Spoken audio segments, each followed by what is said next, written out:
Saudara, sidang pembunuhan Yosua digelar hari ini dengan terdakwa Richard Eliezer. Pengacara Eliezer hari ini menghadirkan 3 ahli yang meringankan. Kita akan kupas keterangan ahli hari ini dalam persidangan bersama mantan Hakim Agung Gayus Lumbun. Selamat petang, Prof. Gayus. Selamat petang, Mas Ibrahim ya. Baik, Prof. Dengan menghadirkan 3 ahli, kalau dilihat sekilas menggali emosi dan juga psikologi dari Eliezer, ini tujuannya untuk apa kalau Anda cermati, Prof? Yang pertama, saya mesti mohon maaf dengan apa yang akan saya sampaikan ini untuk tidak bermaksud mendahului putusan hakim. Tetapi saya lebih mendasarkan kepada untuk mendapatkan keadilan yang material, yang sejatinya kita harus mencari kebenaran yang material, yaitu keadilan buat semua pihak, seimbang ya. Jadi kalau dikatakan bahwa apa yang disampaikan oleh para pakar tadi ahli mengenai mana yang lebih berat, mana yang lebih ringan antara penyuruh dan disuruh, acuan saya ada itu undang-undang. Kalau kita kait dengan dakwaan, didakwalah si pemberi perintah dan penerima perintah melalui pasal 55. Artinya sama-sama bersalah itu. Hukumannya pun sama.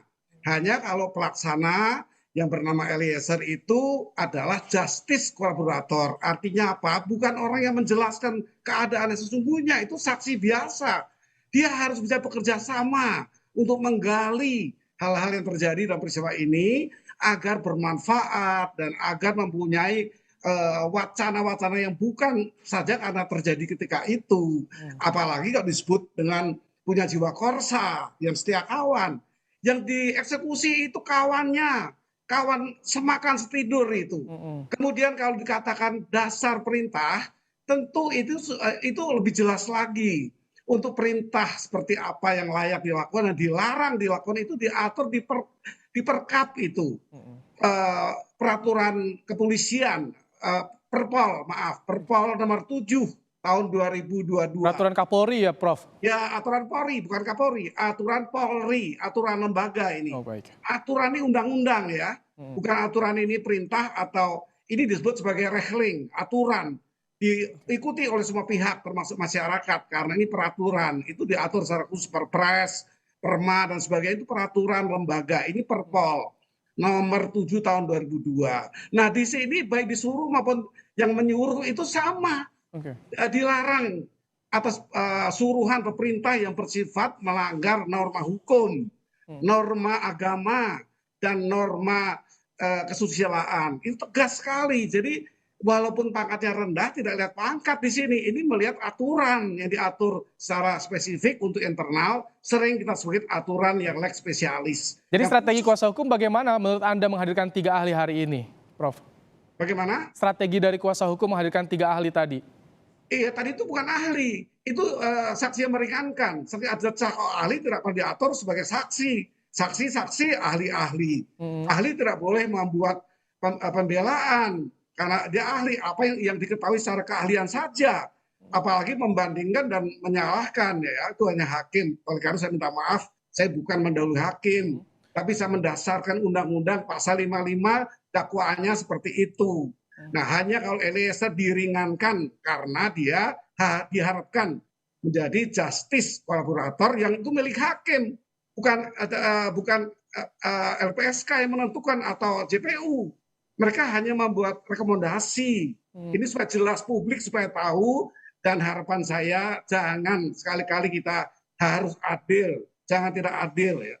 Di publik memang ada social justice, keadilan sosial. Tapi ada legal justice, keadilan legal yang perlu diperhatikan. Jangan suara kuat-kuatan atau bagaimanapun melakukan sesuatu pandangan yang tidak legal. Tapi tadi dari keterangan juga ada yang disampaikan berdasarkan keilmuan-keilmuan, Prof. Jadi apakah ini juga sudah mulai semakin jelas titik terangnya di perjalanan sidangnya, Prof, atau ya, bagaimana Anda melihat? Ya, tapi saya mengusulkan agar pandangan sidang ini kepada legal justice walaupun ada social justice. Harapan masyarakat kan ahli pun bukan ahli hukum.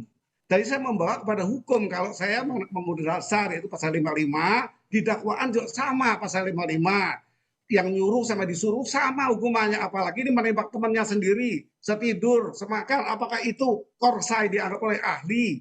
Apakah itu jiwa korsa yang setiakawan. Kan seperti itu, menembak temannya sendiri. Nah ini apa itu bukan musuh? Tugasnya kan berantas kejahatan, penjahat. Siapa yang ditembak itu? Nah ini harus seimbang, artinya fakta-fakta yang betul, ya, yang yang untuk memberi keadilan yang material, karena peristiwanya harus yang kejadian yang material.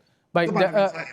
tapi hakim juga artinya bisa menilai ya keterangan-keterangan tidak hanya ahli, bahkan keterangan terdakwa pun seperti apa, karena statusnya ada yang JC juga. Jadi semua keterangan yang didapat di persidangan, di fakta-fakta persidangan ini tentu jadi pertimbangan hakim ya, Prof? Tentu masing-masing punya dimensi, ya. Dimensi dari saksi yang mahkota ini bahkan menjabat sebagai bagian dari orang yang bekerja sama, justice collaborator. Dimensi itu kan dimensi menyelamatkan diri juga.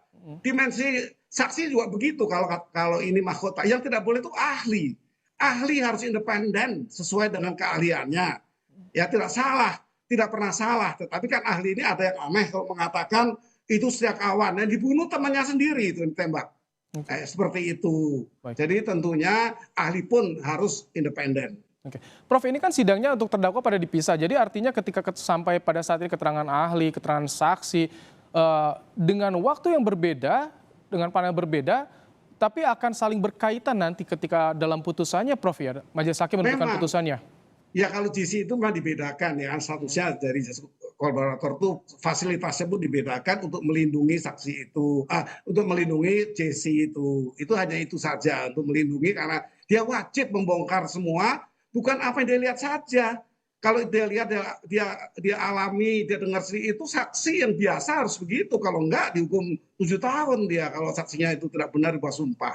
Jadi saya bicara secara hukum, ya, saya tidak bicara secara keahlian saya, tapi saya bicara keahlian pun dari dulu saya memang independen, ya, saya memutus dengan apa yang saya yakini pada hukum yang berlaku. Baik. Seperti itu. Tapi Anda ketika menjadi hakim tentu akan mempertimbangkan ya, Prof, kayak tadi sisi psikologis dari pelaku, kondisinya lingkungan seperti apa, itu jadi pertimbangan juga atau bagaimana, Prof? Itu perlu dipertimbangkan, tetapi kalau sampai mengatakan bagaimana yang lebih ringan, lebih berat, itu harus dengan undang-undangnya sama, yang nyuruh dan disuruh itu sama.